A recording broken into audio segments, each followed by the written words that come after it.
Have you ever felt destiny arrive, not as a whisper, but as a brutal, searing brand that yokes your soul to the one person who can either save you or shatter you completely? For me, it felt like hope. A foolish, fleeting hope that tasted like ash the very moment he turned his cold eyes on me. Chapter 1. The Scent of Ash. How much cruelty can one wolf endure before she stops being a pack member and becomes simply a thing to be discarded?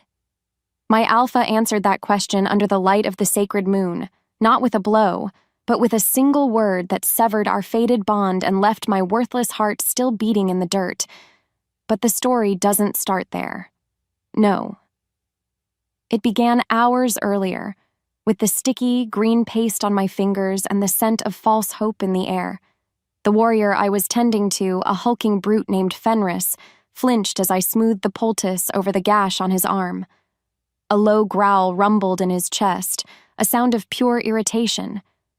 "Careful, half-breed," he muttered, his voice a gravelly scrape. "Your human weakness makes your touch soft." I said nothing. My gaze stayed fixed on the wound, on the way the feverfew and crushed river moss were already calming the angry red skin. This was my place in the Black Moon Pack. I was Selene Vera, the girl born of a human mother, the constant reminder of a bloodline they considered tainted. My father, a true warrior, had died years ago, and his strength had been buried with him. All that was left was me, a shadow in the corner of the den, useful only for the old remedies my mother had taught me. Remedies the pack shaman called peasant magic. Right up until the whispering sickness had taken 3 of our elders, and only my strange herbs had kept it from taking a 4th. They never spoke of that. It was an uncomfortable truth, a secret success they preferred to forget, because remembering would mean I had value. Enough. The voice cut through the den's dusty air like a shard of ice. Alpha Lycan stood in the entrance, a silhouette against the dying sun. He was beautiful, in the way a perfectly crafted dagger is beautiful, all sharp lines and deadly promise. His silver eyes swept over the scene, his expression one of indulgent condescension. "Fenris, we have a ceremony to prepare for. Don't let the girls smear any more mud on you." Fenris scrambled to his feet, bowing his head. "Alpha." Lyran's gaze slid to me, and for a breathtaking second, I felt it. The pull, the faint, thrumming whisper of a possibility that tonight the moon goddess might finally grant me a place, a mate, a reason to be more than the pack's stray. I lowered my eyes, my heart a frantic drum against my ribs, because what if that pull led to him? What if the alpha, the one who looked at me with such casual disdain, was the one fate had chosen for me? He was our leader because he was the strongest, the purest, the most ruthless. Claiming me would be a stain on his perfect record. He took a step closer, the scent of pine and cold authority washing over me. He didn't look at my face, but at my hands. "Still playing with weeds, Selene?"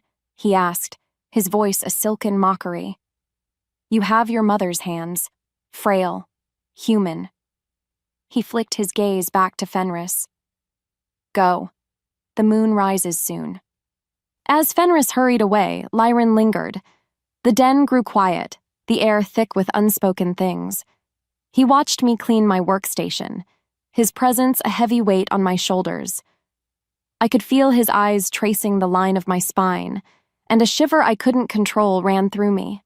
Was it fear or something else? Something worse? Hope. It was hope, that treacherous little monster.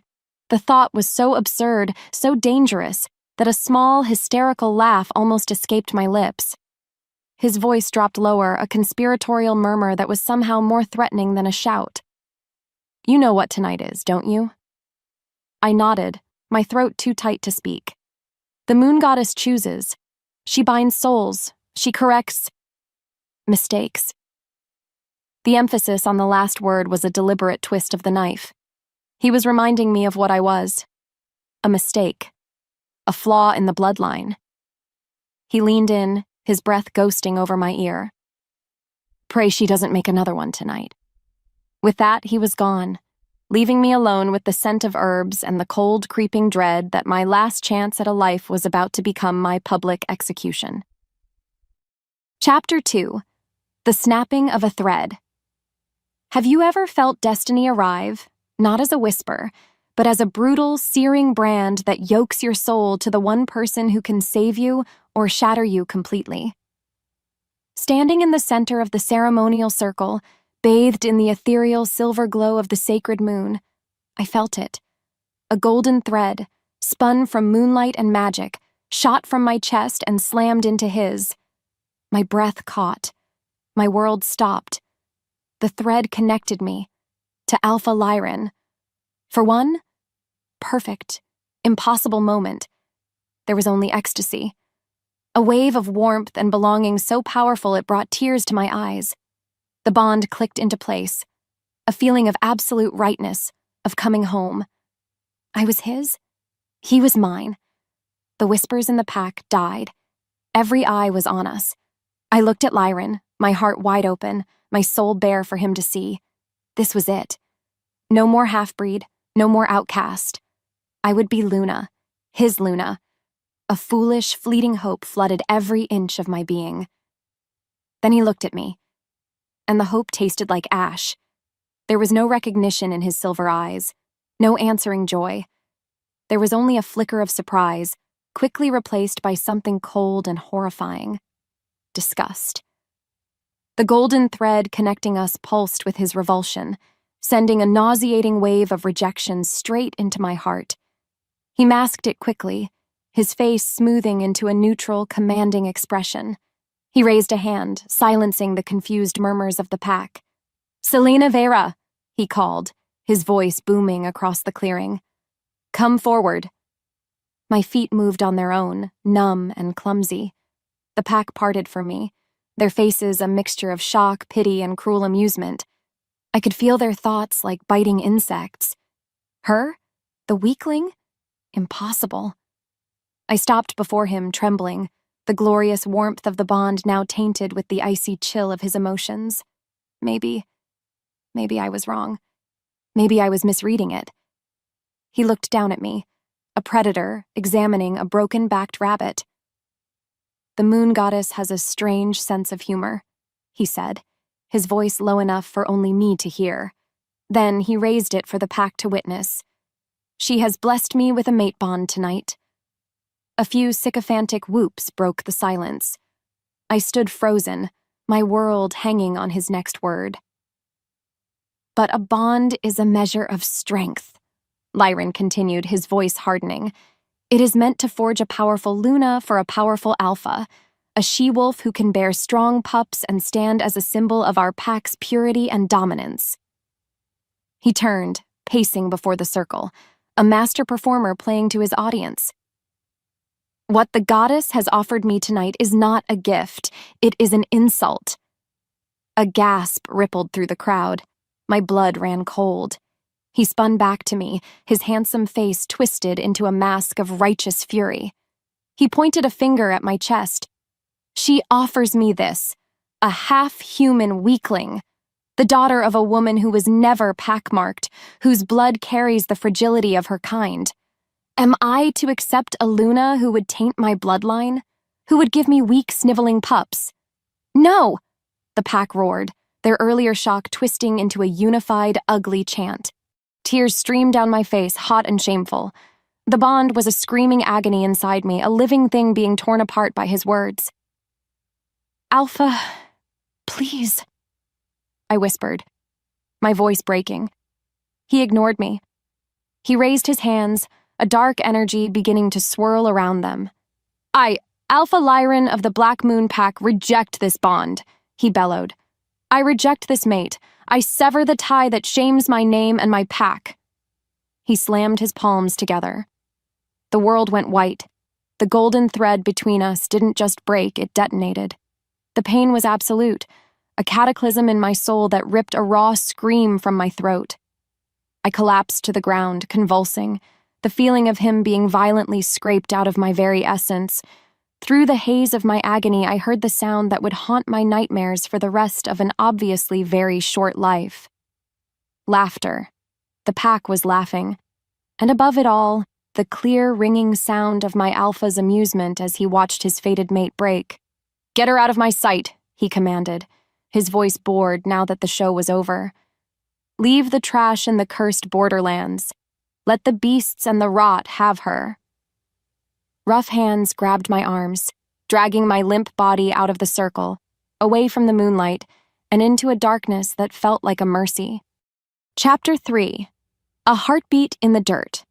The forest floor was a cold, damp mattress for the dying. Here, in the cursed borderlands, the air itself was different, heavy and thick, like breathing in grave dirt and sorrow.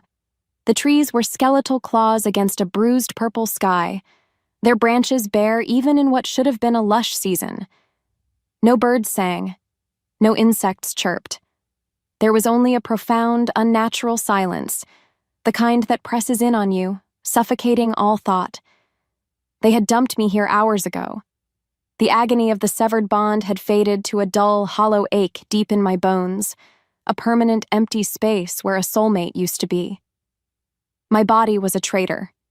It refused to just stop. My heart insisted on beating its slow, pointless rhythm. My lungs kept drawing in the foul, stagnant air. I had tried to walk, to find a river to drown in, but my legs wouldn't obey. Now, I just lay on a bed of slick, rotting leaves, my cheek pressed against the cold earth, waiting.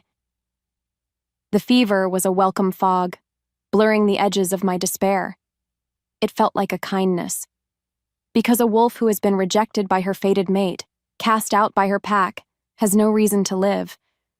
It is the end. Everyone knows this. It was in that hazy state, somewhere between living and not, that I heard it. A whimper. It was so faint, I thought it was the wind, but there was no wind. I lifted my head, the effort monumental. The sound came again, a tiny, pathetic cry of distress that somehow pierced through the thick fog in my mind. It was close. Pushing myself up on trembling arms, I crawled toward the noise, my tattered dress snagging on thorns and roots. The world swayed, but the sound pulled me forward, an invisible string tugging on something deep inside me I thought Lycan had killed. My healer's instinct. Under the gnarled roots of a dead oak tree, nestled in a shallow burrow, was a bundle of dark fur. A pup. It was impossibly small, its eyes barely open, shivering violently despite the humid air. Its scent was strange. Wolf, yes, but with an undercurrent of something else. Something wilder, like ozone before a lightning strike. It was alone. Abandoned. Just like me. A wave of feeling so powerful it almost knocked me over washed through me. It wasn't pity. It was a fierce, primal recognition. Discarded. This tiny, helpless creature had been left here to die, just as I had. Without thinking, I reached out and gathered the pup into my arms. It was so light. I pulled it against my chest, tucking it inside the tatters of my dress, trying to share what little body heat I had left. It whimpered again, nuzzling against my skin. Its tiny claws pricked me, but its desperation was a balm to the gaping wound in my soul. I started to hum, a broken, tuneless lullaby my human mother used to sing to me, a song about a lost star finding its way home. I knew it was pointless. We were both going to die here. The cold would take us, or a predator would find us. But as I held the shivering pup, a tiny spark ignited in the vast, cold emptiness of my chest. My life was over. My worth was nothing. But maybe I could give this one small creature a few more moments of warmth before the end. Maybe my worthless life could serve one final purpose. The thought had barely formed when a twig snapped behind me. It was loud, a cannon shot in the dead silence. Every instinct screamed, "Danger!" I curled myself tighter around the pup, my body instinctively shielding it. My head whipped around, my heart hammering against my ribs. A shadow detached itself from the deeper gloom of the trees. It was massive. taller than any wolf I had ever seen, broader at the shoulders, radiating an aura of power so immense, so suffocating, that the very air seemed to bend around it. The scent hit me a second later. Not the familiar scent of my pack, but a wild, terrifying fragrance of pine, cold stone, and barely restrained rage. Golden eyes, gleaming with terrifying intelligence, fixed on me from the darkness. He took a step forward, and then another, moving with a silent, predatory grace that was utterly mesmerizing. This was no ordinary rogue. This was an alpha, a king in his own right. And I was trespassing on his land, a piece of trash discarded by his enemies, clutching a secret I didn't even understand. He stopped a few feet away, a titan of fur and muscle, and I knew, with a certainty that chilled me more than any fever, that I was looking at my end. Chapter 4. The Weight of a Gaze. He was the forest floor and the midnight sky all at once, a being made of shadow and power. The alpha stood over me, a silent mountain of black fur, and the world seemed to shrink around his presence. I could smell him. Pine needles crushed underfoot, the clean scent of cold stone, and something else. A wild electric tang of pure, undiluted rage held in check by a will of iron. My heart, which I thought had forgotten how to feel anything but pain, now hammered a frantic rhythm of pure terror against my ribs. Because this was not the casual cruelty of my old pack. This was something ancient, something absolute. His golden eyes, the color of hardened sap in the last rays of sunlight, were not looking at me. They were looking through me, assessing every broken piece of my soul. "You are a long way from home, little wolf," he said. His voice wasn't a shout. It was worse. It was a low, quiet rumble that vibrated through the ground, a sound that promised to splinter bone and tear flesh. It was the sound of the earth preparing for a quake. I couldn't speak. My throat was a desert of fear. I could only clutch the tiny, warm bundle in my arms tighter, my body a pathetic shield against a god. What could I even say? That I had been thrown away? That I was no one, from nowhere, with nothing left to lose? It was the truth. And because it was the truth, it was the most dangerous thing I could admit. In the wild, weakness is an invitation for death. The alpha took another step, the ground barely crunching under his immense weight. He was a master of silence, a predator in his own domain. His gaze dropped from my face to the shivering life form hidden in the folds of my ruined dress. A change, a flicker in those molten gold eyes. The predatory assessment sharpened into something else entirely, something fiercely possessive. He lowered his massive head, his snout twitching, and the scent of him was overwhelming. I felt a growl build in my own chest, a tiny, suicidal spark of defiance. Mine. The pup was mine to protect. He saw the movement. A low snarl escaped his lips, and it was not a warning. It was a promise. "What do you have? There?" Each word was a stone dropped into a deep, dark well. Every instinct screamed at me to submit, to roll over, to show him my throat and beg for a swift end. It's what I should have done. It's what any sane wolf would have done. But looking down at the tiny, trusting creature in my arms, sanity didn't seem to matter anymore. He was alone. I was alone. Maybe we could be alone together, if only for a few more seconds. So I did the only thing I could. I met the alpha's gaze. I let him see the terror, the grief, the utter hopelessness, and the one single spark that refused to be extinguished. I lifted my chin. "Kill me if you must," I whispered, my voice a ragged, broken thing. "But don't hurt him." Silence. The world held its breath. The giant wolf did not move. He just watched me, his head tilted slightly as if my words were a strange puzzle he was trying to solve. The rage in his scent lessened, replaced by something I couldn't name. It was a profound stillness, a moment of consideration that was more terrifying than any threat. He had expected me to beg for my life. He had not expected me to bargain for another's. I had surprised him, and in this world, surprising a creature like him was either a death sentence or something else. Finally, after an eternity that stretched and snapped, he seemed to come to a decision. The immense power that had been pressing down on me receded, just enough for me to take a shuddering breath. He straightened to his full, terrifying height, a dark king surveying his domain. His golden eyes held mine, and this time, there was no question, no assessment. There was only command. His voice was quiet, absolute, and sealed my fate. Up. Chapter 5. The den of beasts following the silent command. I stumbled to my feet, my legs shaking like newborn foals. The giant alpha watched my every move, his patience a thin, fraying thread. He didn't offer a hand. He didn't offer a kind word. He simply turned and started walking into the deep woods, a silent order for me to follow. The journey was a blur of terror and exhaustion.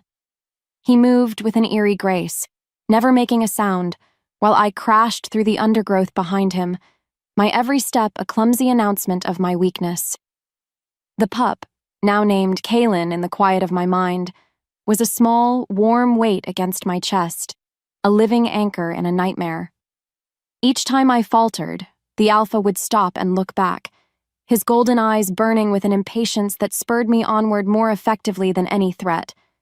Because his silence was the loudest threat of all. After what felt like an eternity, the oppressive woods gave way to a clearing. Before us rose his fortress. It was not a den. It was a weapon. Hewn from black, volcanic rock, it clawed at the sky, all sharp angles and unforgiving stone. There were no welcoming lights, no sounds of a pack. There was only the grim finality of a place built for war. It was a place of shadows. It was a place of secrets. It was a place designed to keep the world out and to keep its prisoners in. As he led me through a massive iron-bound gate, I felt the gazes of his pack on me. They were ghosts in the twilight, lean, hard wolves with eyes that held no pity. They saw my torn dress, my strange scent, the emblem of my old pack tattooed on my shoulder. They smelled my fear. A low growl started, then another, a chorus of suspicion and hostility. They saw me for what I was, the enemy's trash. A wave of dizziness washed over me, the familiar feeling of being judged, of being hated. But this was different. This wasn't the mocking disdain of Lyran's pack. This was the cold, calculating assessment of true predators. They weren't deciding if I was weak. They were deciding if I was a threat. The alpha, my captor, ignored them all. He led me through cold stone corridors that echoed with our footsteps, finally stopping before a heavy wooden door. He pushed it open, revealing a sparse but clean room, a bed with furs, a small fireplace, and a window barred with iron. A cage. A comfortable cage, but a cage nonetheless. He motioned for me to enter, his gesture dismissive, as if he were shelving a book he might read later. I scurried inside, my back immediately finding the far wall, putting as much distance between us as possible. He didn't follow. He stood in the doorway, his massive frame blocking out the light. "You will stay here," he commanded. "You will not leave this room. Food will be brought. If you try to run..." He let the sentence hang in the air, unfinished, because it didn't need to be finished. The promise of what he would do was clear in the hard set of his jaw. Before I could even nod, a new figure appeared behind him. A she-wolf, tall and severe, with eyes the color of chips of ice. Her scent was sharp, dominant. A beta. Her gaze raked over me with open contempt, before settling on the pup in my arms. "Kale," she said, her voice clipped. "What is this? You bring another pack's filth into our den?" The alpha, Kale, didn't even turn to look at her. His golden eyes remained locked on me. "She is my concern, Lyra, not yours." The she-wolf, Lyra, bristled. "She is a stray, and she holds the child." "I am aware." Kale's voice was dangerously quiet now. "Leave us." Lyra's scent flared with indignation, but she obeyed, vanishing from the doorway. Kale's gaze lingered on me for a moment longer, a look so intense it felt like a physical touch. He wasn't protecting me. He was claiming ownership. I was not a guest, not a prisoner. I was a problem, a resource, a thing he had found that now belonged to him. The question of what he wanted, what he planned to do with me and the pup, was a terrifying, unanswered void. Then he pulled the heavy door shut, and the sound of a bolt sliding into place echoed in the sudden, deafening silence of my new prison. Chapter 6. A Whisper Against the Storm. The first day in the cage was a study in silence. The second was an exercise in pacing.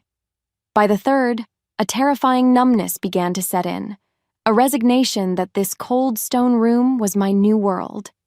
Food would appear outside the door, but no one spoke to me.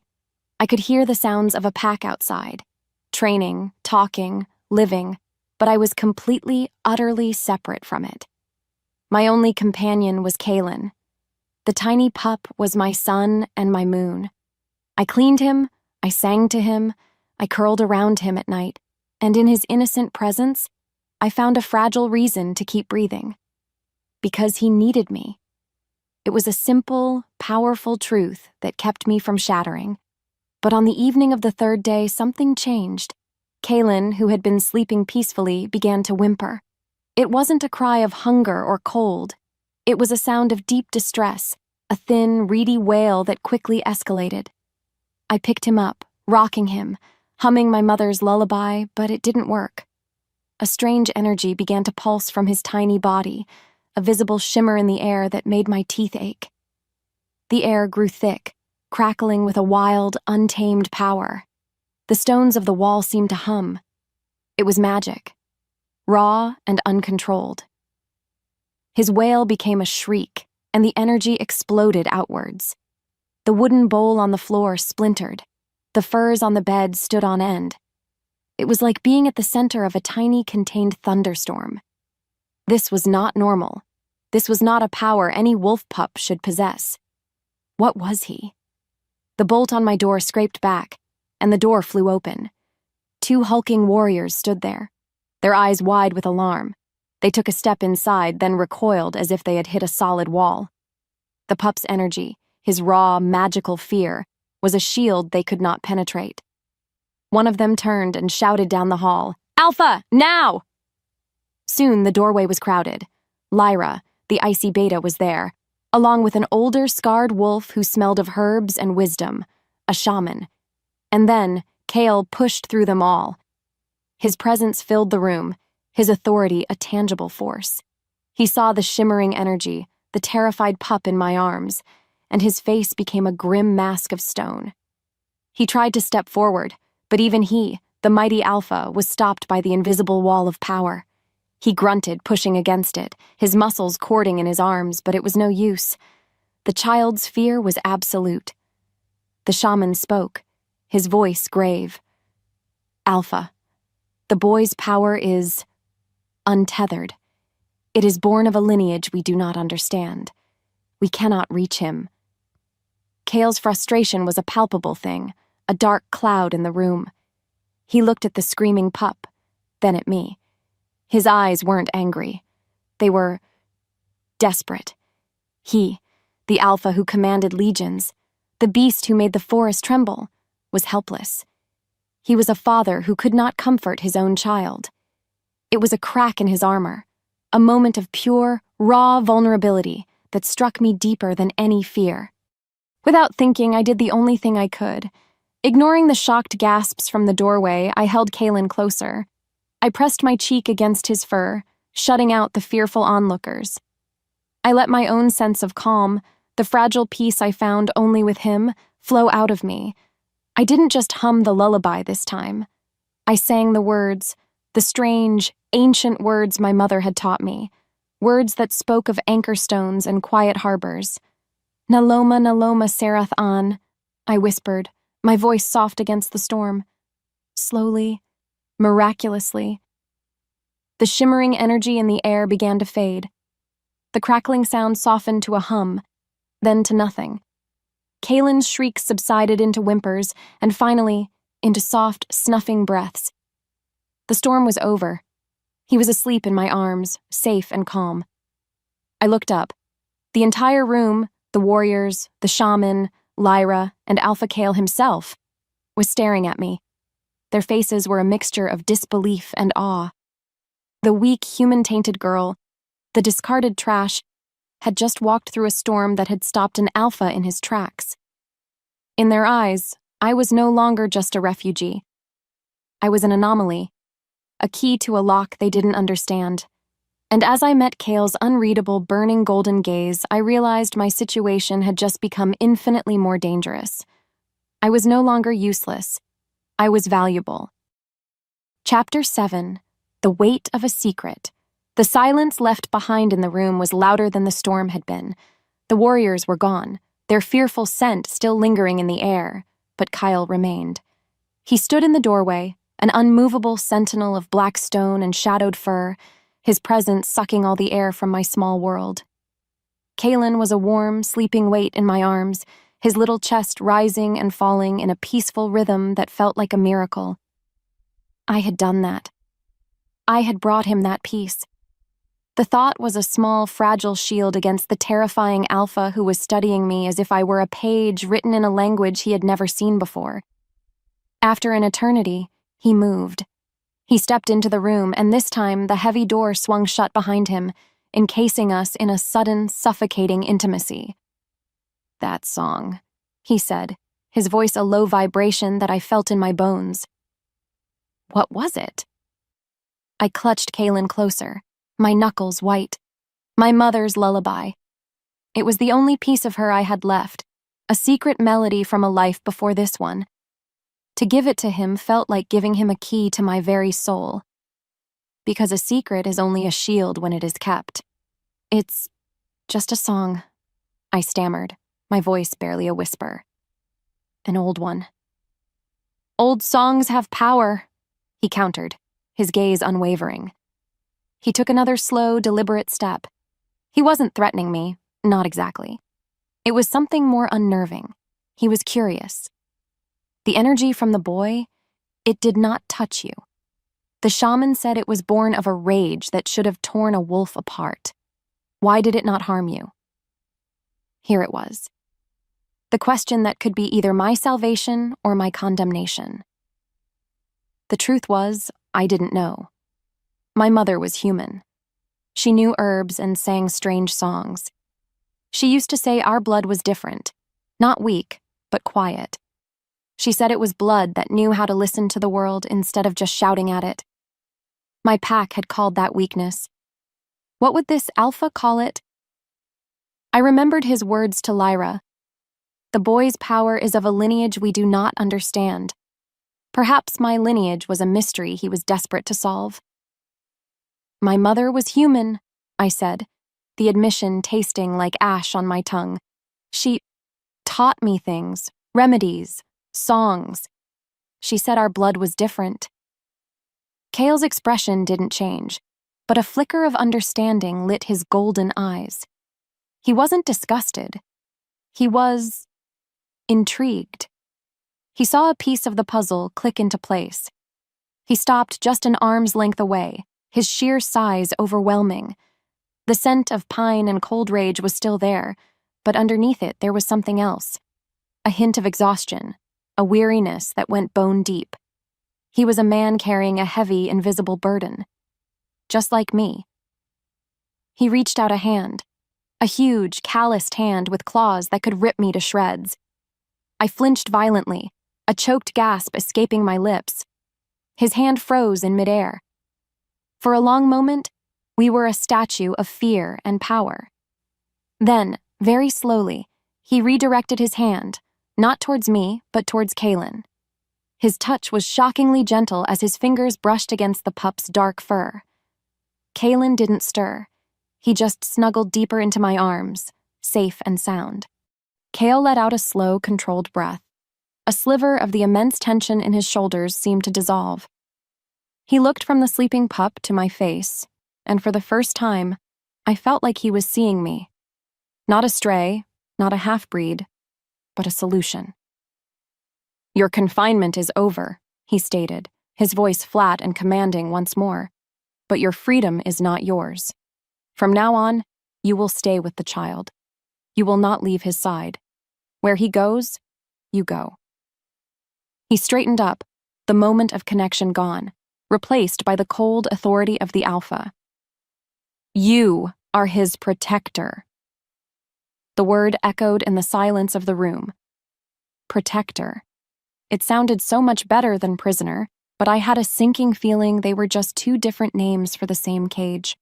My life was no longer my own. It now belonged to the child, and by extension to the terrifying alpha who ruled over us both. Chapter 8. The Circle of Wolves. The freedom Kale had promised felt more like a longer leash, each link forged from the suspicious stares of his pack. The next morning, I was permitted to leave my room, but only with Lyra, the icy beta, as my shadow. With Kaelin strapped to my chest in a soft leather sling, I stepped out into the main den of the fortress. It was a cavernous space, a hive of activity. But the moment I appeared, a hush fell over the assembled wolves. Conversations died, training ceased, every head turned, and 100 pairs of hostile eyes fixed on me. They weren't just curious anymore. They had heard the story of the pup storm. Now, they were afraid. In the world of wolves, fear and hatred are two sides of the same coin. "Keep your eyes down, Stray," Lyra hissed beside me, her voice a low threat. "You are here on the Alpha's sufferance. Nothing more." I did as she said, focusing on the rough-hewn stone floor, trying to make myself smaller. We walked towards the training grounds, a vast, open courtyard where warriors sparred with a brutal, efficient grace. They moved like a well-oiled machine, their bodies honed weapons of muscle and instinct. This pack was different from Black Moon. Lyran's pack was built on ego and cruelty. This pack, it was built on something harder, something more disciplined. It was built for survival, because their alpha was a man who understood that survival was a constant, vicious war. We sat on a stone bench at the edge of the grounds, ostensibly to let Kaelin get some fresh air. But I knew the real reason. I was being put on display. Kale wanted his pack to see me, to get used to the strange she-wolf who was now a permanent fixture at the pup's side. It was a test. Lyra stood over me, her arms crossed, her presence a constant, chilling pressure. "You think you are special," she said, her voice dripping with disdain. "Because you sang a little song? The child is a powerful anomaly. Your little trick means nothing." "I don't think anything," I answered, my voice quiet. "I just want to keep him safe." "Safe?" she scoffed. "You are Lyran's filth. The alpha of Black Moon is a snake, and his cast-offs are no better." She leaned in closer, her cold blue eyes narrowed. "I am this pack's beta. I protect our alpha. If I find that you are a threat, if I sense even a hint of betrayal, I will tear the throat from your neck myself, and I will enjoy it." Her threat was so raw, so filled with vicious certainty, that a cold dread washed over me. This was my life now, walking a tightrope over a pit of hungry predators. Just then, a young warrior, bold and foolish, sauntered over. He grinned, a flash of white teeth in a scarred face. "So this is the little witch," he said, his eyes on me but his hand reaching for Kaelin. "Let's see what's so special about the alpha's new pet." Before I could think, before the fear could paralyze me, something else took over. A deep, primal instinct. My hand shot out and clamped around his wrist like a vice. A sound ripped from my own throat, a sound I had never made before. It wasn't a word. It was a low, guttural snarl. It was pure, undiluted warning. Mine. The warrior froze, his eyes wide with shock. Lyra stared, her jaw slack. The courtyard went silent. I had not just spoken. I had challenged. From across the yard, a voice cut through the tension like a whip crack. "Corbin!" It was Kale. He hadn't shouted, but his voice carried an unmistakable command. The warrior, Corbin, snatched his hand back as if burned, his face pale. He bowed his head low. Alpha. Kale strode towards us, his presence scattering the other wolves like leaves in a storm. He didn't look at Corbin. He didn't look at Lyra. His burning golden eyes were fixed on me. He had seen it. He had heard the predator's sound that had come from the prey's throat. He stopped before me, his shadow falling over us, and I saw a flicker of something new in his gaze. Not curiosity, not command. It was a sliver of dark, dangerous approval. The victim was learning how to bite back. Chapter 9. A shadow in the courtyard. In the days that followed, a fragile routine began to form. I was a ghost in the fortress, always with Kaelin, always silent, always watched. But that single snarl in the training yard had changed something. The pack still distrusted me, but they no longer saw me as merely pathetic. They saw a she-wolf with teeth, however small, and they gave me a wider berth. The only one whose attention seemed to intensify was Kale. I would feel his gaze on me from across the den, from the high battlements, a constant heavy weight on my skin. He was watching, he was waiting. But for what, I didn't know. One afternoon, seeking a moment of peace, I found a small, sun-drenched courtyard deep within the fortress walls. It was quiet, protected, with a small fountain gurgling in the center. I settled Kaelin in his basket in a patch of warm sunlight, his little chest rising and falling in a deep, peaceful sleep. For the first time since my world had ended, I felt a muscle in my soul unclench. The sun felt warm on my face. The sound of the water was soothing. For a fleeting moment, I could almost pretend that I was safe, that I was free. It was a beautiful, dangerous lie. The feeling of being watched returned. But this time, it was different. It wasn't Kale's heavy, commanding presence. This was a light, slithering sensation, like a spider crawling up my spine. The hairs on my arms stood on end, my head snapped up, my eyes scanning the stone walls, the shadowed archways. Nothing. The courtyard was empty. But the air had changed. It tasted wrong.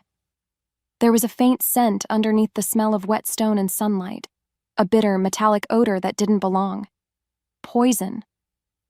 My heart began to hammer against my ribs. I grabbed the handle of Kaelin's basket, my knuckles white. My eyes darted to the top of the wall, to the battlements that ringed the courtyard. A shadow detached itself from the stone. It didn't move like a wolf. It moved like smoke, silent and fluid. A figure, cloaked in black, dropped from the wall, landing on the cobblestones with no more sound than a falling leaf. In its hand was a dagger, its silver blade gleaming with a wicked, oily sheen. A scream lodged in my throat. I stumbled backward, pulling the basket with me, my body a clumsy shield. The assassin flowed forward, its eyes fixed on the sleeping pup. It was impossibly fast. I knew I was dead. I knew we were both dead. Then the world exploded. A blur of pure black fury shot from a shadowed archway I hadn't even noticed. It was Kale. He moved with a speed that defied nature, a primal force of destruction unleashed. There was no warrior's code, no honorable combat. It was a predator taking down a threat. The clash was a whirlwind of motion. The assassin's desperate lunge, the flash of silver, and Kyle's interception.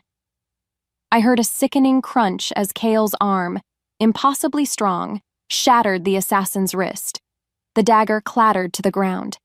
The assassin let out a choked gasp, but it was cut short as Kale's other hand clamped around his throat, lifting him clear off the ground. The fight was over before it had truly begun.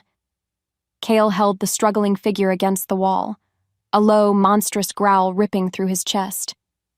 It was the sound of a beast that had been disturbed, and it was the most terrifying sound I had ever heard. He squeezed, and a final, wet crack echoed in the sudden, ringing silence of the courtyard. The body slumped, lifeless. Kyle dropped the corpse to the ground as if it were a piece of garbage. His chest was heaving, his body thrumming with leftover adrenaline. He turned, and his golden eyes, blazing with the feral light of the kill, landed on me. He was the monster from the forest again, all teeth and rage and untamed power. He stalked towards me, his steps heavy, his gaze so intense it felt like a physical blow. I was frozen, pinned by the sheer force of his presence. He didn't stop until he was looming over me.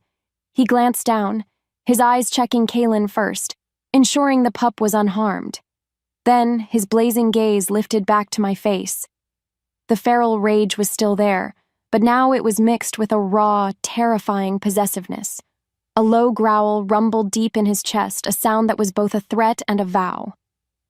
"No one," he snarled, his voice a gravelly rasp of pure fury, "touches what is mine." And I knew, with a terrifying, heart-stopping certainty, he wasn't just talking about the pup anymore. Chapter 10: The Phantom Chain. The dead assassin was a stain on the stones of the courtyard, a problem that vanished as quickly and silently as Kale's warriors could make it disappear. But his presence lingered long after, a cold ghost in my thoughts. Kale's declaration, "No one touches what is mine," was a brand on my soul, a possessive claim that was both a shield and a cage. Back in the cold safety of my room, with Kaylin sleeping soundly, the adrenaline finally seeped out of me, leaving behind a tremor in my hands and a deep, rattling unease. Because the monster that had saved me was the same monster who now owned me. I had traded one alpha's cage for another's. And this one was infinitely more dangerous. Later, a soft knock came at the door. I flinched, my heart leaping into my throat. It was Kale. He entered without waiting for an answer, carrying a tray with a bowl of warm stew and a piece of bread. A peace offering? Or the simple act of a man feeding his property? He set the tray on the small table, the silence between us thick and heavy. His rage was gone, banked like the coals of a fire, but the intensity remained. It was in the way he moved, the way his golden eyes tracked my every breath. "You should eat," he said, his voice a low rumble. I nodded, not trusting my own voice. I couldn't look at him. I could only stare at the steam rising from the bowl. He didn't leave. He stood by the hearth, watching me, his presence an overwhelming force in the small room. I felt a desperate, suffocating need for him to go, and an equally terrifying magnetic pull for him to stay. My mind was a tangled mess of fear and a strange, budding gratitude. He had saved our lives. That was a truth I could not ignore. Hesitantly, I took a step towards the table. As I drew closer to him, a searing, white-hot pain suddenly lanced through my chest. It was a phantom agony, an echo from a wound that should have been scarred over, erupting from the exact spot where Lyron's bond had been severed. A strangled gasp tore from my lips, and I recoiled violently, stumbling backward as if I had been struck. The pain was so sharp, so unexpected, it stole my breath. It felt like Lyron. It felt like his cruelty, his hatred, reaching for me across the miles. Kyle saw my reaction. He saw me flinch away from him, my face pale with a pain he could not see. And he misunderstood. Of course he misunderstood. A shadow fell over his face, a mask of cold, hard fury mixed with something that looked devastatingly like self-loathing. The air in the room grew heavy, charged with his sudden, wounded pride. "So," he said, his voice dangerously soft, laced with a bitter poison, "the monster is too much for you after all." The phantom pain began to recede, leaving me trembling and disoriented. I wanted to explain. I wanted to scream that it wasn't him, that it was a ghost from my past that haunted me. But how could I? How could I tell this proud, dangerous alpha that I was still psychically chained to his most hated enemy? To admit that would be to sign my own death warrant. He would see me as a spy, a conduit for Lyron's evil. He would never believe me, because my very body was a traitor. I'm just tired, I lied, the words thin and brittle. Kale didn't believe me. I could see it in the hard set of his jaw. He had offered a moment of quiet consideration, and in his eyes, I had thrown it back in his face. He looked at me for one long, searching moment, his golden eyes filled with a new, colder distance. Then, without another word, he turned and walked out of the room, leaving me alone with the untouched meal and the terrifying secret torment of a chain I could feel but never show. Chapter 11. The Unraveling. The misunderstanding from that night settled like a layer of ice between us. Cale was a distant, brooding storm cloud, his presence colder than ever. He avoided me, speaking only when necessary, his orders delivered through Lyra. Yet his decree held. I was Kalen's shadow, and so I found myself in the Great Hall during a war council, a silent ghost in the corner of a room filled with growling, restless energy. Cale stood before a massive table carved with a map of the territories, his betas and advisors around him. They were discussing the assassin. They had identified the poison on his blade, a rare serpent's venom, a signature of the shadowy eastern clans. "They grow bold," a scarred, one-eyed warrior growled, "to strike within our walls." Another advisor, a wolf named Remus, whose ambition was a sour scent in the air, spoke up. "They strike because they sense weakness, an unknown pup, a stray from a rival pack." His eyes flickered towards me for a half-second, a deliberate, pointed insult. Cale's head snapped up. "Are you questioning my judgment, Remus?" His voice was dangerously low. "I am questioning the wisdom of harboring a snake in our den, Alpha," Remus shot back, emboldened by his own arrogance. "Black Moon's Alpha is a deceitful cur. Who's to say his discarded filth isn't the same? Perhaps she led the assassin right to our door." The accusation hung in the air, a vile poison. Every eye turned to me. I felt the heat of their suspicion, their hatred. I wanted to shrink, to disappear. But then I saw Cale's hands. They were clenched into fists on the tabletop, his knuckles white. A low growl was building in his chest. "That is enough," Cale bit out, his voice tight. But Remus, puffed up with his own importance, pushed further. "Your father was soft on outsiders too. Look where it got him, a knife in the back and his pack almost destroyed. Are you so eager to repeat his mistakes?" That was the trigger. It wasn't a roar. It was a snap. A sound of something fundamental inside Cale breaking apart. His head jerked back, a guttural snarl ripping from his throat. It was a sound of pure, mindless rage. His golden eyes bled to black, the pupils consuming everything. His form began to distort, his bones cracking and shifting under his skin. It was a storm of claws. It was a tempest of teeth. It was the end of the man and the beginning of the monster. His warriors reacted instantly, their movements practiced, desperate. They drew short, heavy clubs, not to kill, but to subdue. A protocol, a terrible, familiar dance. But they were too slow. Kyle, in a blur of half-shifted fury, lunged over the table, his elongated claws aimed directly at Remus's throat. The room erupted in shouts. Time seemed to slow down. I saw the terror on Remus's face, the desperation in the eyes of Cale's warriors. I saw the beast that was about to commit a murder he could never take back. And I moved. I don't know why. It wasn't a thought. It was an instinct, a desperate pull. I shoved the now wailing Kalen into Lyra's stunned arms and ran. I dodged a warrior's outstretched arm and threw myself forward.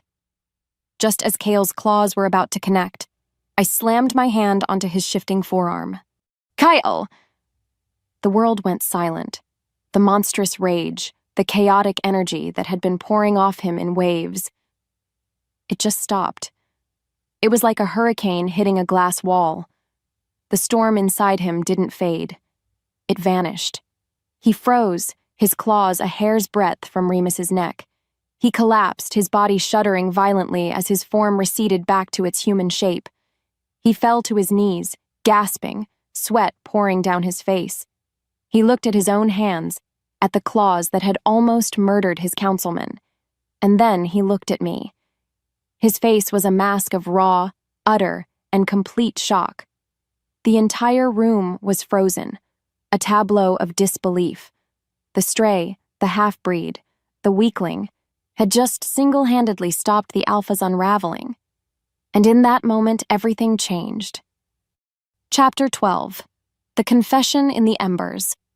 The War Council ended in a stunned, hurried dismissal. Kyle vanished, locking himself away in his private chambers at the top of the highest tower. The pack buzzed with whispers, their gazes following me with a new, unsettling mixture of fear and awe. I was no longer just the pup's protector. I was something else, something they didn't have a name for. That night, I couldn't sleep. A strange, invisible thread seemed to connect me to the tower, a sense of shared pain, of a storm that had been calmed but not cleared. I had to go to him. I didn't know why, but I knew I had to. Leaving Kaylin with a young, nervous she-wolf, I made my way through the silent fortress and up the winding stairs of the Alpha's tower. I expected the door to be barred, but it was unlocked. It was an invitation, or maybe a sign of complete surrender. I pushed it open and slipped inside. The room was vast, filled with maps and weapons, but the only light came from the dying red embers of a massive fireplace. And there he was. He was not the Alpha. He was not the beast. He was just a man. He sat in a high-backed chair before the hearth, his shoulders slumped, his head in his hands. He looked utterly, devastatingly defeated. He didn't look up as I approached. "You should have let them kill me in the forest," he said, his voice a ragged, broken whisper. It was devoid of anger, of command. It held only a vast, empty exhaustion. I stood a few feet away, unsure of what to do, what to say. "You would have killed him," I said softly. "I know," he answered, a shudder running through his massive frame. "One day I will. One day the beast will win and it won't change back." He finally lifted his head, and in the dim, red light of the embers, I saw the raw agony in his face. His golden eyes were haunted. "It's a curse in my bloodline, a madness. It took my father. It's what my brother used against me to try and steal my throne. It gets stronger every year, a storm that's slowly eating away the shores of my mind." This was his secret. The source of the cold rage, the iron control. It was all a desperate battle to keep the monster in its cage. Because he was terrified of it. He stared into the dying fire, his gaze distant. "I have spent my life building this fortress, training my warriors, making my pack strong, all to contain the weakness inside of me. Every alliance, every battle, it's all been a lie, a performance to convince the world I am a king, not a rabid dog on a chain." He let out a bitter, humorless laugh. "No mate could survive it. The rage, it would tear them apart. It is a poison. And you?" He finally turned his full attention to me, his eyes filled with a pain that eclipsed everything else. "You are the only one who has ever quieted the storm." His confession hung in the air, a raw, bleeding wound. He had laid his greatest shame, his deepest fear, at my feet. He expected me to run. I could see it in his eyes. He expected me to recoil in horror from the monster he believed himself to be. He looked away, his voice dropping to a near whisper, a breath of pure despair that held all the betrayals of his past. "You'll leave me too. Everyone does." The words struck a chord deep inside me. I saw the terrified man behind the beast, the lonely king on his cold, stone throne. And for the first time since Lycan had shattered my world, I didn't feel fear. I didn't feel the urge to run. I felt a strange, inexplicable pull to stay. So I took a single, tentative step closer into the warmth of the dying fire. Chapter 13. The Serpent in the Garden. In the wake of Kale's confession, the air in the fortress shifted. The ice between us had cracked, not melted, but a fragile, tentative warmth now existed in the spaces where there was once only cold authority. I saw the glances from the pack change, too. They saw their alpha watching me not just as a guardian of the pup, but as something more. I was no longer an outsider to be feared, but a mystery to be solved, a puzzle intrinsically linked to their leader's survival.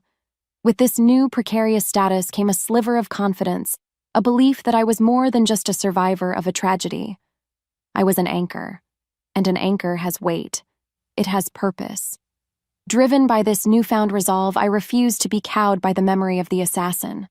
I took Kaylin back to the small, sunlit courtyard, the very place we were attacked. I would not let fear steal the small pockets of peace I could find. Kaylin, now old enough to crawl, was exploring a patch of moss near the gurgling fountain. The sun was warm, the air was still, and for a moment, the world felt blessedly normal. But my mother had taught me to listen to the world, and the world was screaming. It wasn't a sound, it was a silence. The cheerful chirping of the sparrows that usually filled the courtyard was gone. A fat, black beetle lay on its back by the fountain's edge, its legs curled inward. A squirrel was a still lump of reddish fur under a stone bench. A profound, unnatural stillness had fallen over the garden, a quiet that spoke not of peace, but of death. My eyes darted to the fountain, the source of life in this small enclosure. The water, which was usually crystal clear, had a faint, oily shimmer on its surface, a swirling rainbow that was both beautiful and deeply, horrifyingly wrong. Kaylin was crawling straight towards it, his little hand outstretched to splash in the water. My heart seized. "Kaylin, no!" I lunged, scooping him up just as his fingers were about to break the surface. He let out a surprised wail, but I held him tight, my back to the fountain, my eyes scanning the courtyard for the source. Who? When? Then I saw him. A stooped figure dressed in a servant's drab tunic was shuffling away through a far archway, his movements just a little too hurried, his head kept a little too low. My first instinct was to scream for the guards, but my second instinct, born of my new, harder reality, was smarter. Screaming would send him running. He would melt away into the fortress, and we'd never know who he was or who had sent him. I needed to trap him. Thinking faster than I ever had in my life, I did the only thing I could. I turned away from the servant, faced the opposite wall, and with all my strength, I shoved a massive, decorative stone urn. It toppled over with a deafening crash, shattering on the cobblestones. In the same breath, I filled my lungs and screamed, not in fear, but in alarm. "Fire! The West Wing! The kitchens are on fire!" The lie, shouted with all the panicked conviction I could muster, worked better than I could have imagined. Within seconds, the courtyard was flooded with warriors. Their eyes turned not towards me, but towards the west, their minds focused on the false alarm. They swarmed past the archway, cutting off the poisoner's only escape route. I saw him freeze, his shoulders slumping in defeat as two guards, seeing him trying to push against the tide, grabbed him. Just as the chaos reached its peak, Kale arrived. He vaulted over a low wall, his eyes blazing, searching for the source of the commotion. He saw the captured servant, the shattered urn, me clutching a crying Kaylin, and he understood. He strode over, his gaze sweeping over the scene, his sharp mind piecing together the events. He looked at the dead animals, at the shimmering fountain, and finally, at me.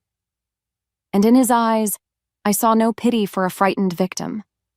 I saw a flash of raw, undeniable respect for a quick-thinking strategist, and it was followed by a deeper, fiercer emotion, a possessive pride that made the air between us hum with a dangerous, unspoken truth.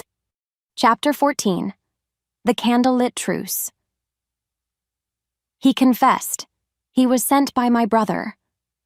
Kyle's voice was a low, flat weight in the quiet of his chambers. Night had fallen, and the fortress was on high alert, a coiled spring of tension. He had summoned me here, not with a command, but with a quiet request delivered by a guard. The room was the same place I had seen him broken, but tonight the fire was roaring, chasing the shadows into the corners. He was the alpha again, powerful and dangerous, but the wall between us had been permanently fractured. He had seen what I could do. He knew I was more than a burden. He gestured to a chair by the fire, then turned to a small table, pouring a cleansing liquid onto a piece of cloth. "You were hurt," he stated. It wasn't a question. I looked down at my arm. A long, shallow scrape from the falling urn was bleeding sluggishly. a wound I hadn't even noticed in the adrenaline of the moment. Before I could protest, he was in front of me, gently taking my arm in his massive hand. His touch was firm, careful, a strange contradiction to the raw power I knew he possessed. He began to clean the wound, his movements economical and precise. The act was so unexpectedly tender, so domestic, that it left me breathless. This was the beast from the forest, the monster who had almost murdered his own councilman, tending to my minor wound as if it were the most important task in the world. The silence stretched, filled only by the crackling of the fire and the sound of our breathing. "Thank you," he said, his voice a low rumble, his eyes still fixed on his task. "For saving him. Again. Your mind is sharp." "I just did what I had to do," I whispered, my skin tingling where his fingers brushed against mine. He finished cleaning the scrape, and his hand lingered on my arm, his thumb stroking softly over my skin.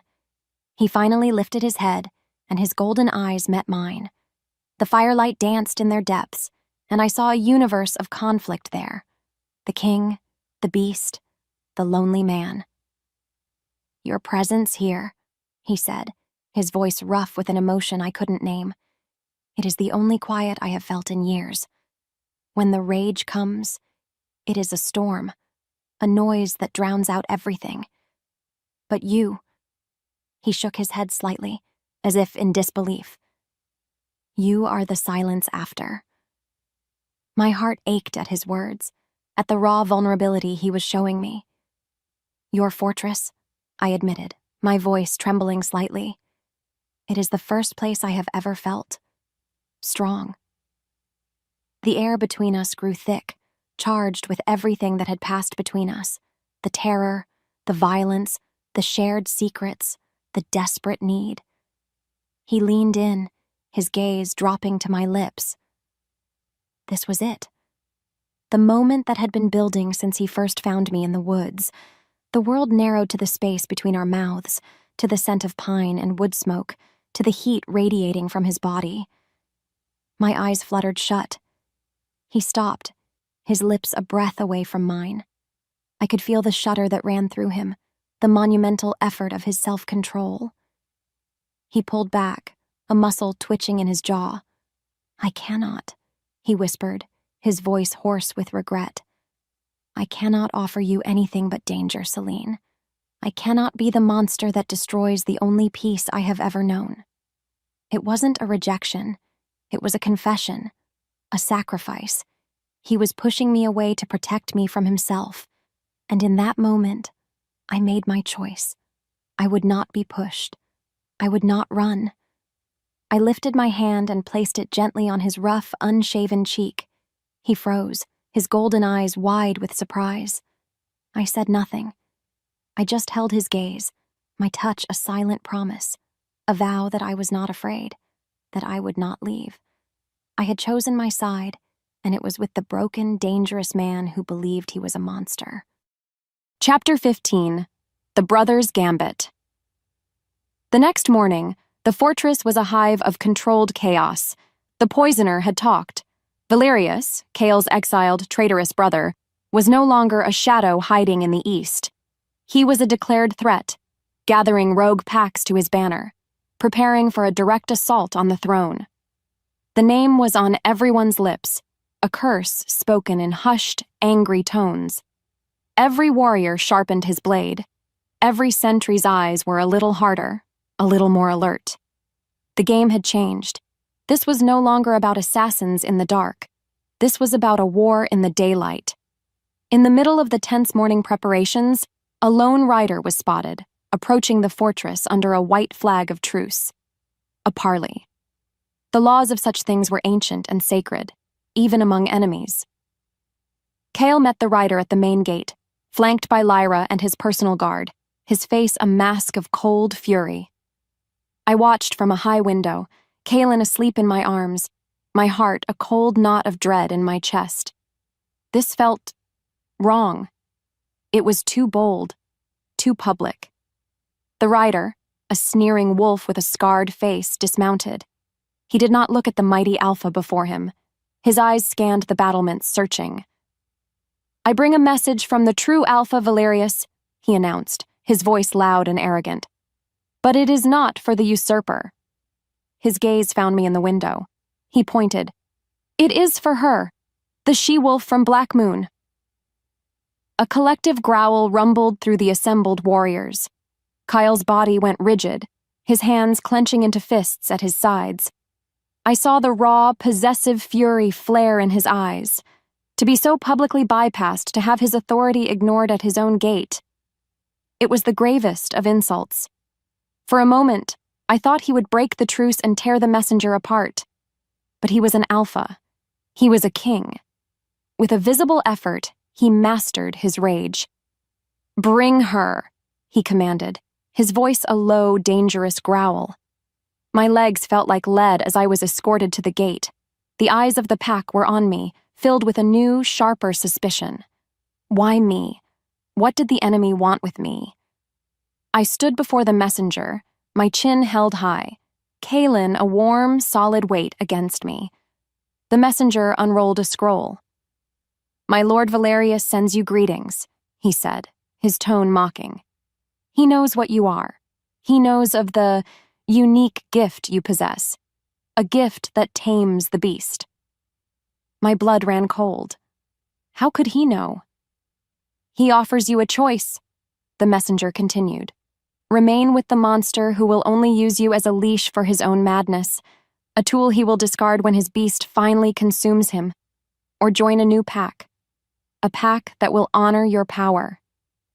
He offers you true freedom, a place of power at his side, and his sworn protection from all your enemies, including the broken alpha who holds you now, and the cruel one who cast you aside." It was a serpent's promise, a beautiful, tempting lie designed to shatter the fragile trust I had built here. Valerius wasn't just trying to recruit a soldier, he was trying to steal Kael's anchor. He was trying to steal his hope. Every eye was on me. Kael's face was unreadable, a mask of stone, but I could feel the tension radiating from him, the desperate, unspoken question. This was a test of loyalty more profound than any battle. I looked at the smug messenger, at the waiting warriors, at the cold, hard face of the alpha who had confessed his brokenness to me in the firelight. I thought of his gentle touch. I thought of his possessive fury. I thought of his whispered fear that I, too, would leave him. My voice, when it came, was clear and steady, ringing with a certainty that surprised even me. "Tell your master," I said, looking the messenger directly in the eye, "that I am not a prize to be won, nor a tool to be wielded." I took a step back towards Kael. "I have already chosen my place." Then, I turned my back on the messenger, on Valerius's offer, and walked to stand beside Kael. I had made my public declaration. I had drawn my line in the blood-soaked dirt of their war, and in the sudden, sharp intake of Kael's breath beside me, I understood that I was no longer a pawn in this game. I was the reason the war was about to begin. Chapter 16: The Withering. The declaration at the gate had forged a new world. The space between Kyle and me was no longer a chasm of suspicion, but a bridge built of shared secrets and a fierce, unspoken alliance. For the first time, I felt like a partner, not a possession. We stood together in the war room, the great stone chamber feeling less like a cage and more like a command center. A sense of purpose hummed in the air. We were a pack united against a common foe. We were preparing for a war against his brother. We were fools. We were looking at the wrong enemy. It began without a sound. Kael was leaning over the map table, his finger tracing a potential ambush point in the northern passes, when he suddenly flinched. A sharp, ragged gasp escaped his lips. He pressed a hand to his chest, his knuckles white. "Kael?" Lyra asked, her voice sharp with concern. At the exact same moment, a cold, familiar, slithering sensation coiled in the pit of my stomach. It was the phantom chain, the dead bond to Lyran, pulsing with a sick, triumphant energy I had never felt before. It was awake, and it was hungry. My own breath hitched, a wave of nausea washing over me. This was no memory, this was active, this was now. Kael stumbled back from the table, a look of confusion on his face. "Something is wrong," he gritted out, his voice strained. He wasn't raging. He wasn't shifting. It was the opposite. The sheer, vibrant life force that always radiated from him, the overwhelming power that defined him. It was dimming, like a great fire being starved of air. He swayed on his feet, and before anyone could catch him, he collapsed to the stone floor, his body convulsing once before lying terrifyingly still.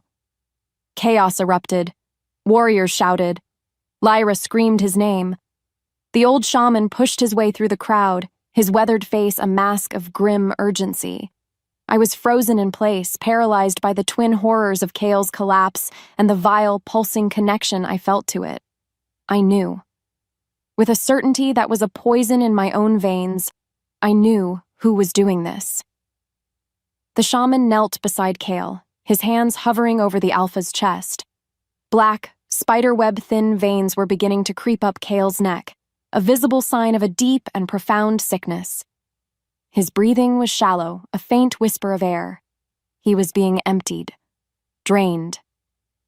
"It is a death curse," the shaman pronounced, his voice shaking with a rare fear, "woven with blood and bond magic. It is not a poison I can draw out.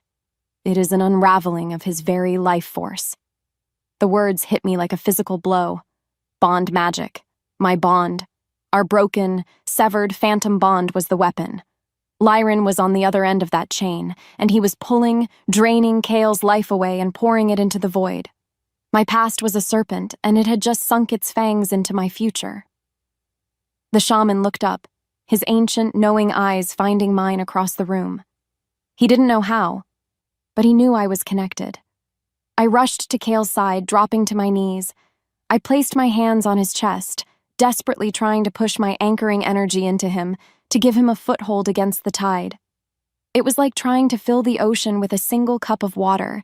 His life was pouring out of him, a torrent of stolen vitality, and my power was nothing against it. The black veins continued their spidery march up his skin, a map of his own demise. He was dying. Right here, in front of me, he was withering away, and I was the weapon being used to kill him. Chapter 17. The Serpent's Bargain Time lost all meaning.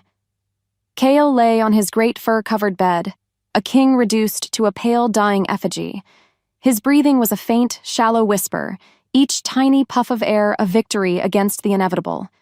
The shaman had tried everything: ancient chants, powerful herbs, protective runes painted on the doorways. Nothing worked. The curse was a living thing, an insidious parasite with its roots wrapped around Kale's very soul, and it was drawing its strength from a source they could not see or fight. It was drawing its strength from me. I sat by his side, my hands on his chest, pouring every ounce of my will, my energy, my very being into him. It wasn't enough. It would never be enough. The fortress was in turmoil, a ship that had lost its captain in the middle of a raging storm. It's a pity, isn't it? To watch him fade like a guttering candle. The voice slithered into my mind, as smooth and cold as a snake sliding over ice. It was Lycan. He wasn't shouting. He was whispering to me across the miles, using the phantom chain as his own private causeway into my soul. I flinched, my head whipping around, but of course no one was there. "Leave me alone," I thought, my mind screaming the words. "Oh, but I can't," he purred, his mental voice dripping with amusement. "We're connected, you and I. And through you, I am connected to him.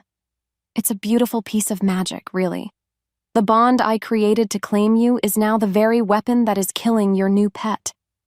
Tears of rage and despair streamed down my face. I looked at Kale's still form, at the dark veins that now covered his hands and arms. He was so cold. "But I am not an unreasonable man," Lycan continued, his tone shifting to one of magnanimous generosity. "I am, after all, your true, fated mate. His death gives me no pleasure. Well, not much."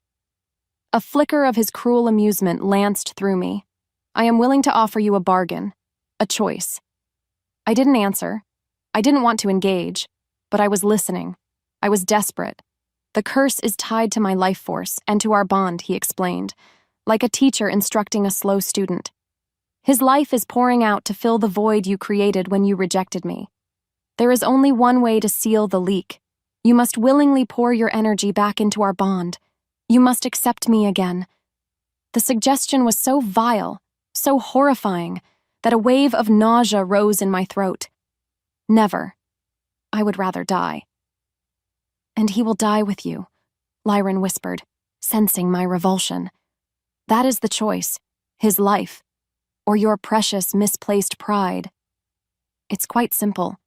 You need only find a quiet place. Say the words. Open the door you slammed shut in my face. Willingly reaffirm the bond that the goddess gave us just for a moment, just long enough to sever the curse's connection to him. Do that, and he will live. The trap was perfect. It was brilliant in its cruelty. If I refused, Kale died, and Valerius would likely sweep in and destroy what was left of the pack. If I agreed, I would be saving Kale's life by shackling my soul back to the monster who had tried to destroy it. And what would Kale think? He would feel it. He would know. To him, it would be the ultimate betrayal. He would see it as me choosing Lycan over him. He would see it as proof of his deepest fear, that I, too, would abandon him. Lycan's voice was a final, triumphant whisper in my mind. Choose my little stray. His life, or his love. Either way, a part of him will be mine to destroy. I looked at Kale's face, at the memory of his confession by the firelight, at the ghost of the man who had called me his peace. I had to choose between his body and his heart, and I knew, with a certainty that shattered my own soul, that there was no choice at all. Chapter 18. The Price of a Life. I found a small unused chamber deep in the stone belly of the fortress, a place for meditation that was now just a room of dust and silence. This was where I would perform my own execution. My hands shook so badly I could barely light the single candle that was the only requirement for Lycan's sick ritual. The flame flickered, casting my trembling shadow against the cold stone wall. It felt like a violation. It felt like willingly walking back into a fire that had already burned me to the bone. Every instinct, every fiber of my being screamed at me to run, to let fate take its course. But then Kale's face floated in my mind's eye. The flicker of respect when I'd trapped the poisoner, the raw vulnerability when he'd confessed his fears, the possessive fury when he'd named me his. I could not let him die. Closing my eyes, I took a deep, shuddering breath. I whispered the words Lycan had put in my head, an ancient phrase of acceptance, of yielding. My bond is yours. My spirit is yours. I accept what is fated. The moment the words left my lips, the world went black. A torrent of foul, triumphant energy slammed into me. It was the feeling of Lycan's magic, his essence, his very being, pouring into the empty spaces of my soul, wrapping around my heart like a cold, possessive chain. It was agony, a spiritual violation so profound it ripped a silent scream from my soul. I collapsed to my knees, tears of relief and revulsion streaming down my face. Because through the pain, I could feel the other connection, the one to Kale, severing. The curse was broken. Across the fortress, in the Alpha's tower, Kale's heart stuttered, then beat with a sudden, powerful stroke. Color flooded back into his face. The black, spidery veins receded from his skin, vanishing as if they were never there. He took a deep, shuddering breath, his lungs filling with air, his strength returning in a dizzying, life-affirming rush. He was alive. He was whole. But the first thing he felt was not relief. It was a psychic cataclysm, a shockwave of pure betrayal that was more painful than any death curse. He felt her. He felt Celine, his anchor, his silence, his one fragile hope. And her essence was suddenly, inextricably, and sickeningly entangled with the foul, tainted magic of Lycan. He could feel the chain that now bound her to his enemy. He could feel her bond, a sacred, fated thing, given willingly to another. With a roar of pure, heart-shattering agony, he threw back the furs and rose from the bed. He was not the beast. He was not the Alpha. He was just a man whose heart had been ripped from his chest. He stormed through the fortress, his warriors falling back in shock at his sudden recovery, and the aura of utter devastation that rolled off him. He followed the psychic trail of her betrayal, a burning beacon of pain that led him right to the meditation chamber. He threw the door open. I looked up, my face streaked with tears, my body trembling from the ritual. I saw him standing there, strong and alive, and a wave of desperate relief washed over me. "Kyle, I can explain." But the words died in my throat. The look in his eyes stopped me dead. It wasn't the fury of the beast. It wasn't the cold command of the alpha. It was a cold, shattered emptiness. A devastation so absolute, it was like looking into a grave. He had been right. Everyone left him. And now, I had proven to be the most treacherous of them all. He didn't shout. He didn't rage. His voice, when it came, was a dead, hollow thing that echoed in the crushing silence of the room. "Get out." He turned his back on me, his broad shoulders conveying a sense of finality more absolute than any wall. I had saved his life, and in doing so, I had lost him forever. Chapter 19. A Vision in the Dark. The silence of my new prison was a different kind. It wasn't the silence of peace, it was the silence of the tomb. Kyle had cast me out of his sight, placing me in a remote, forgotten room in the fortress's eastern wing. A true prisoner now. My heart, which had been shattered, then stitched back together with fragile hope, was now just a hollow, aching void. I had done the right thing. I had saved the man I was growing to love, and in return, I had received the one punishment I could not bear, his belief that I had betrayed him. I spent the days numb, staring at the stone walls, feeling the disgusting, parasitic warmth of Lyran's reclaimed bond coiling in my gut. This was my life now, a living sacrifice, a queen of ashes. Meanwhile, in his high tower, Cale was consumed by a grief that was colder and sharper than any rage. He had locked the world out, the pain of my betrayal a fresh, gaping wound he could not allow anyone to see. The fortress below was paralyzed, its alpha a ghost haunting his own throne, its future uncertain. The pack felt his despair like a physical chill in the air, a leaderless dread that left them vulnerable, waiting for an enemy blow they knew was coming. It was Lyra, her face etched with a worry that superseded her animosity, who finally broke his isolation. She did not come with words. She came with Kalen.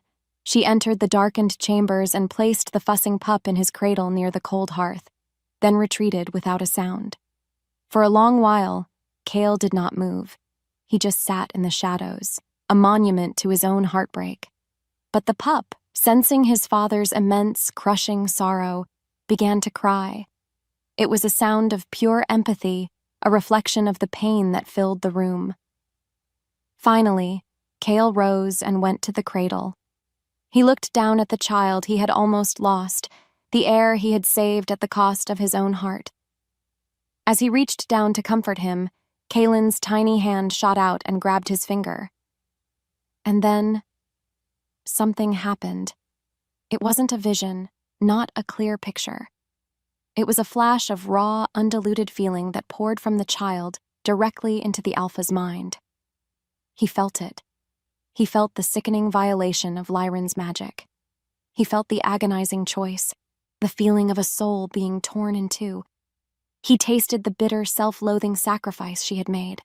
And underneath it all, a current so powerful it buckled his knees, an overwhelming, desperate wave of her love for him, the very love that had fueled her terrible decision. It was a truth felt, not seen. A truth that was a complete, shocking contradiction to the foul magic he could still sense wrapped around her. Could it be? Could he have been so wrong? The seed of doubt, small but powerful, had been planted in the barren ground of his grief. At that very same moment, in my own dark room, I was staring at my reflection in a pail of water. I saw a ghost, a pathetic, hollow-eyed creature who had spent her entire life being defined by the whims of others, Lyran's cruelty, Kale's pain. My value had always been a reflection in their eyes. The despair was so complete, so absolute, that it circled back on itself, burning away into a strange, cold clarity. The tears stopped. The shaking ceased.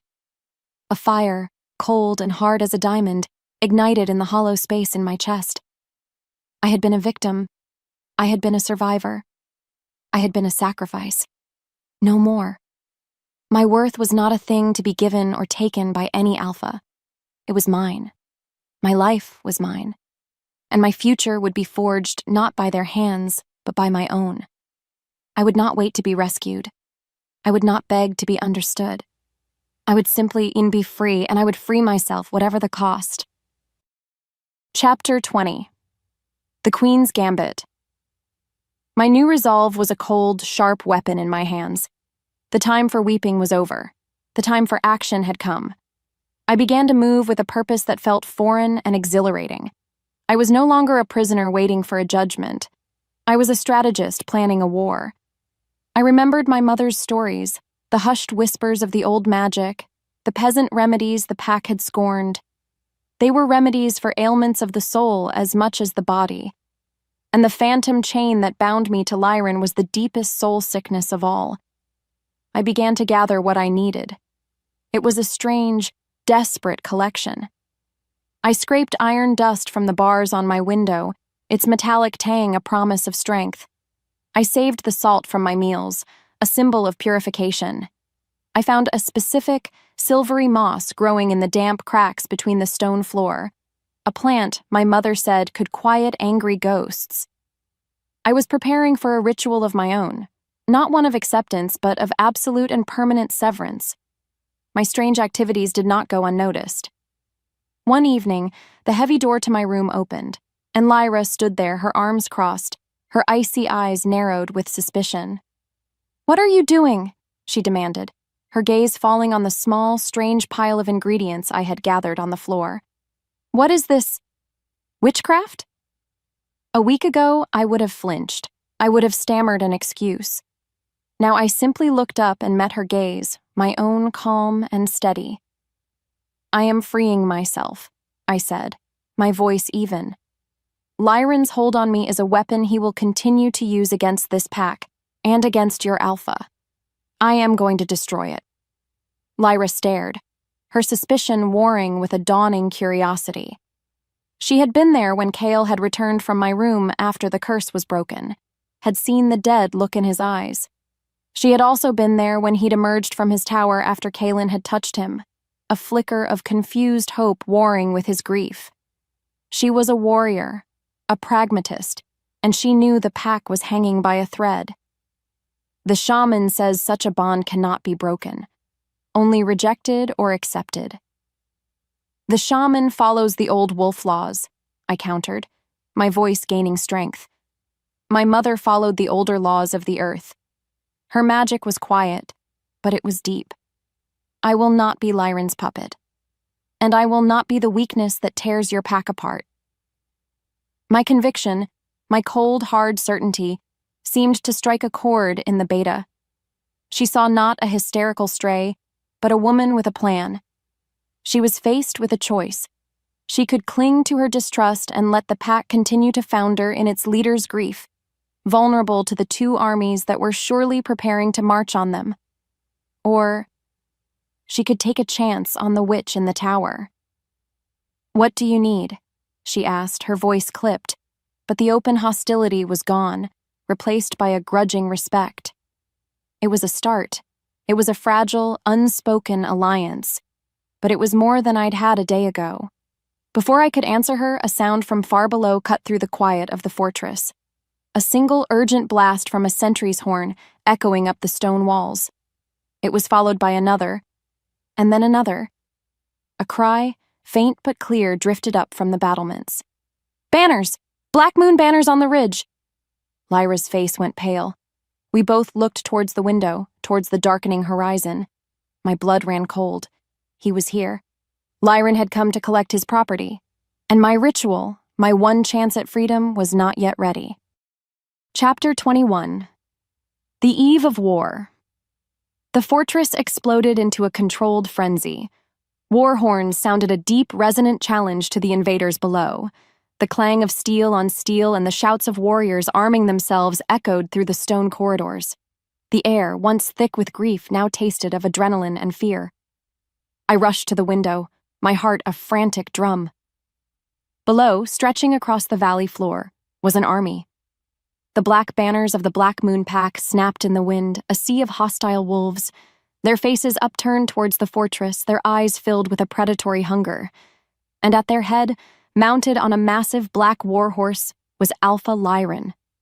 He was a figure of dark, arrogant perfection, and I could feel his possessive gaze on me even from this distance. "Come to me, my Luna."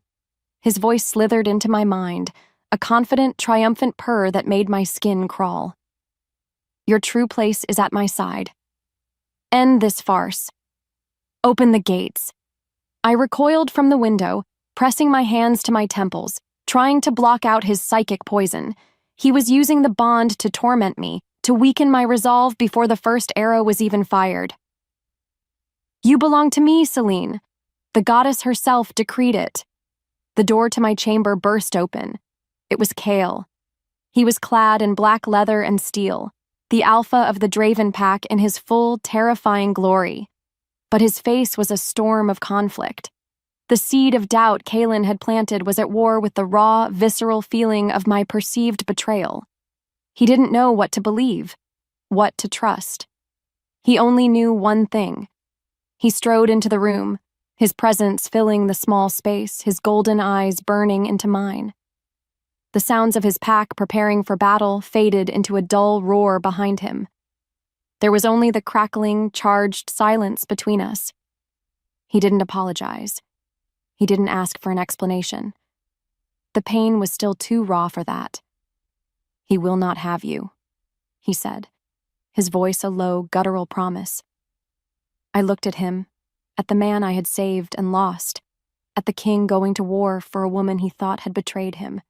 My own resolve hardened into something unbreakable.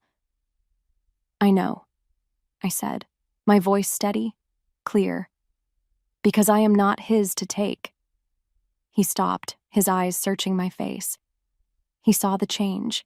He saw the fear was gone, replaced by a cold, unyielding fire. This was not the broken stray he had found dying in the woods.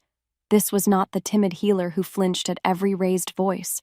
This was someone else, a queen in her own right, preparing for her own battle. A deep, booming blast from a Black Moon war horn shook the very foundations of the tower. The attack was beginning. The moment between us was shattered. Kale had to go. He had a pack to lead, a fortress to defend. He gave me one last, long, unreadable look, a look filled with pain, with doubt, with a flicker of something that might have been wonder. And then he was gone, his footsteps echoing down the hall as he ran to meet the coming storm. I turned back to my small pile of salt and iron and moss. The war for the fortress had begun.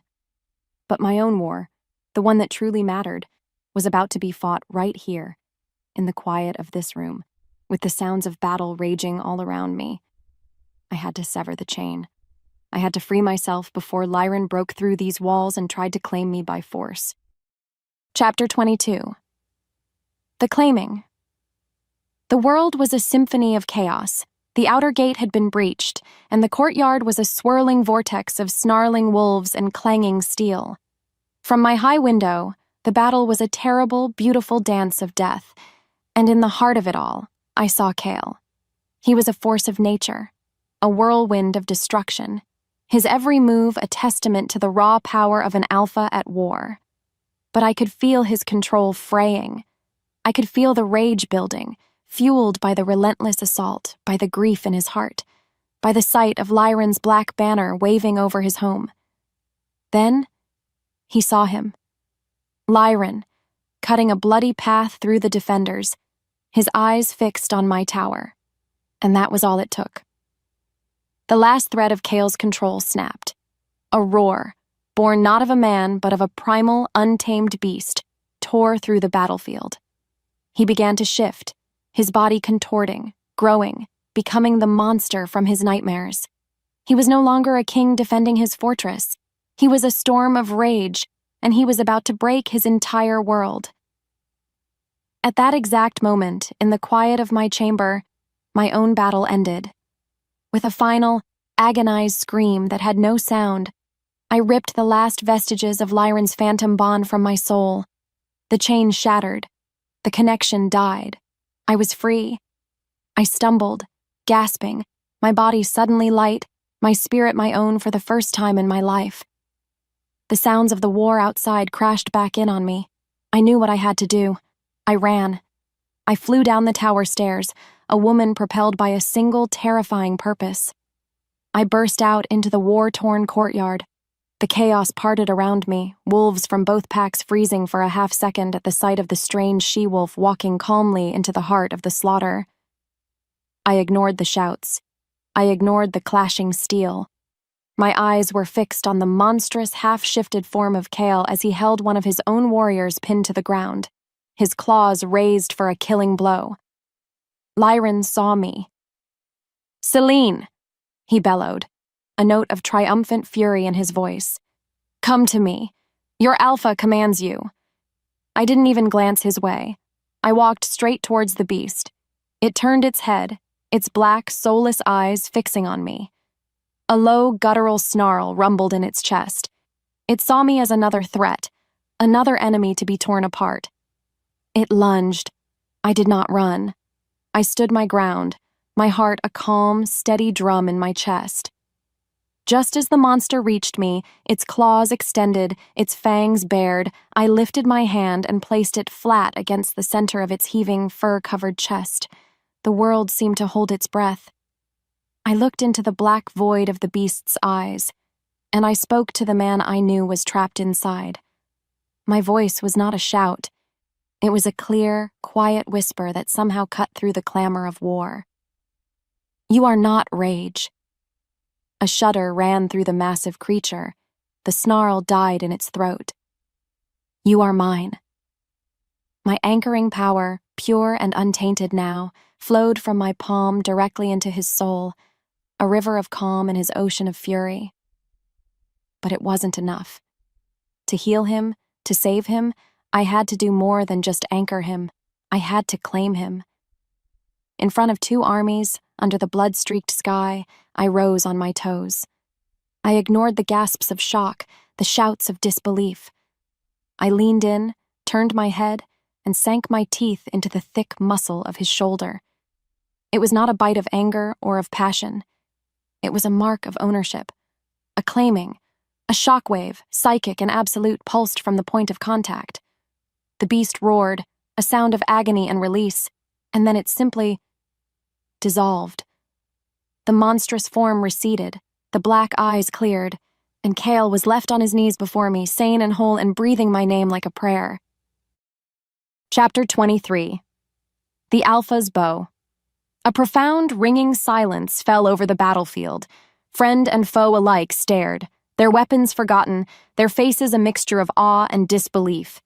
They had just witnessed the impossible. The rejected stray from Black Moon, the quiet, fearful girl, had just tamed their alpha's monstrous rage and marked him as her own property, an act of dominance no she-wolf had dared to attempt in living memory. The power dynamic of the entire world had just been rewritten. Lyran, his face a mask of apoplectic fury, was the first to break the spell. He saw his psychic chain was gone. He saw his fated mate claiming another. With a scream of pure, thwarted rage, he charged. His sword raised high, aimed directly at me. "You are mine!" he shrieked. But he was not fighting a mindless beast anymore.